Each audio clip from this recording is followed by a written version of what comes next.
Second generation के जो laptops होते हैं उनका मैं आपको एम्पियर का लेवल बता रहा हूँ डीसी मशीन पे। तो आइए चलते।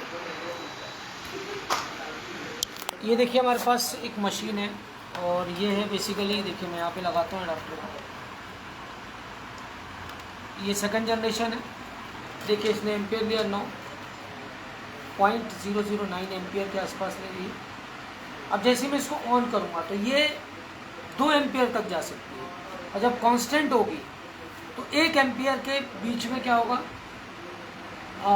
1 एम्पियर 1.25 एम्पियर के आसपास क्या होने लगेगा, मूव होने लगेगा। तो देखिए सेकंड जनरेशन का डीसी पर कैसे आपको एम्पियर रीडिंग करनी है।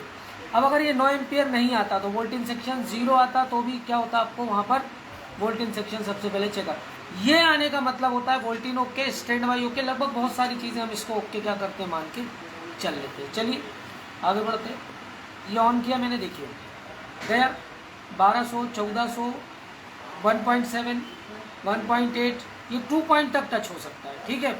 इसके बाद अगर ये देखिए 2 टच हुआ, अगर ये 2 तक जाता है, 2 एम्पियर तक, और 1 एम्पियर पे आके रुक जाता है तो क्या खराब है, रोम में प्रॉब्लम हो सकती है, ठीक है। तो ये पूरी कोडिंग्स अगर आपको चाहिए तो उसका वीडियो आप हमसे परचेज कर सकते हैं। अब ये देखिए यहाँ पर जब एक कांस्टेंट होगा तो ये 900 मिली एम्पियर एक मतलब 900 मिली एम्पियर और 1 एम्पियर 1.1 एम्पियर के आसपास क्या होने लगेगा, मूव होना स्टार्ट करेगा। चलिए इसको कांस्टेंट होने देते हैं।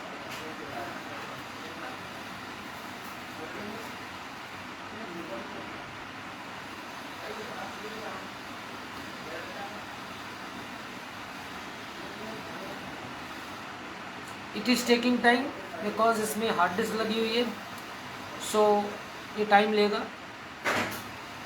SSD होती तो ये बहुत जल्दी बूट हो जाता। सो नाउ देखिए जैसे जैसे ये एक प्रॉपर विंडोज़ आ जाएगा तो ये 1000, 1100, ये देखिए 1200, 1100, 1200 मिली एम्पियर क्या आने लगेगा। तो स्टार्ट होने देते हैं। आया 1.1, 1.2, ये यहीं पर कांस्टेंट हो जाएगा। जब प्रॉपर इसका प्रोसेस हो चुका होगा तो ये आपका क्या हो जाएगा, प्रॉपर यहाँ पर दिखना स्टार्ट हो जाएगा। कभी भी डीसी पे जब आप मशीन को चेक कर रहे हैं तो आपको ये सारी कोडिंग्स पता होना चाहिए। इससे हमें कई बार ये भी पता चलता है कि स्टेप डाउन तक वोल्टेज पहुँचा, वोल्टेज सेक्शन की स्थिति क्या है, डिस्प्ले आ रहा है तो क्या कोडिंग होगी, डिस्प्ले अगर बीच में रुक जा रहा है तो क्या कोडिंग्स होंगी। अगर मान लीजिए कि हम सेकंड जनरेशन की बात कर रहे हैं और इसका फुल फ्लैश में 2.2 एम्पियर तक क्या होना, इसको जाना है, और ये बीच में आकर क्या हो जा रहा है, रुक जा रहा है, मतलब 1.1 एम्पियर में रुक रहा है, तो इसका मतलब क्या है, रोम की प्रॉब्लम इसमें है। तो इस तरह से आपको इसमें चीज़ें देखना और समझना होता है।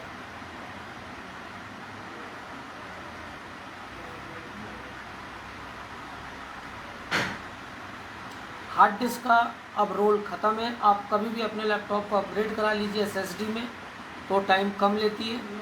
और देखिए एम्पियर करीब अभी लगभग क्या होने लगा, यहाँ पर सेटल होने लगा, ठीक है।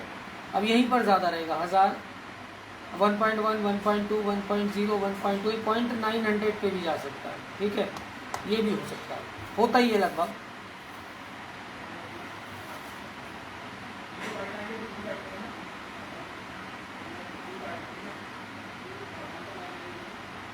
ये एक्चुअली में अगर हम बात करें बहुत ओल्ड टेक्नोलॉजी हो चुकी है, सेकंड जनरेशन पेंटियम, तो इनमें टाइम लगता है लैपटॉपों में। अब जो जनरेशन है, और देखिए ये अब ये प्रॉपर स्टार्ट हो गया, अपने लेवल पे आया, और अब हम इसको देखेंगे क्या स्थिति हो रही है।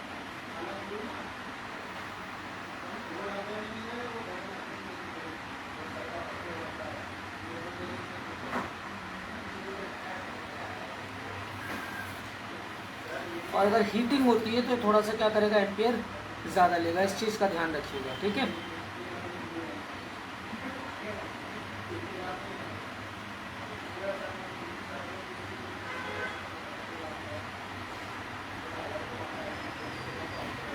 देखिए लगभग क्या हो रहा है, वहाँ पर सेटल होने वाला है।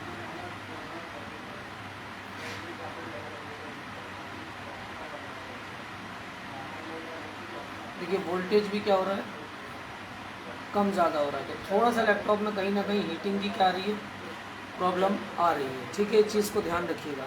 तो डीसी में बहुत सारी चीज़ें इंडिकेट करता है। तो हीटिंग नहीं होती तो ये अभी कहाँ पर अटकता समझ में आ रहा है, 1.1 1.2 पे ही कांस्टेंट हो जाता है। ठीक है, हीटिंग के कारण थोड़ा सा क्या कर सकता है, एम्पियर तेज ले सकता है कई बार। ठीक, तो इसकी हीटिंग का कारण क्या होगा, ये प्रॉपर क्या हो रहा होगा, दिक्कत कर रहा होगा। ये बंद हो चुका है, उसको हम फिर से चालू करेंगे। वही स्थिति होगी जैसे आपने चलाया है, जैसे आपने किया है चीज़ों को। ये देखिए फिर से चला दिया मैंने, तो वही चीज़ होना है इसमें। ठीक, तो ये था आपका सेकंड जनरेशन। अब बाकी जनरेशन्स भी धीरे धीरे करके मैं आपको डालता जाऊँगा। कोर्सेज़ के लिए आप मुझे कॉल कर सकते हैं। Thanks for the watching.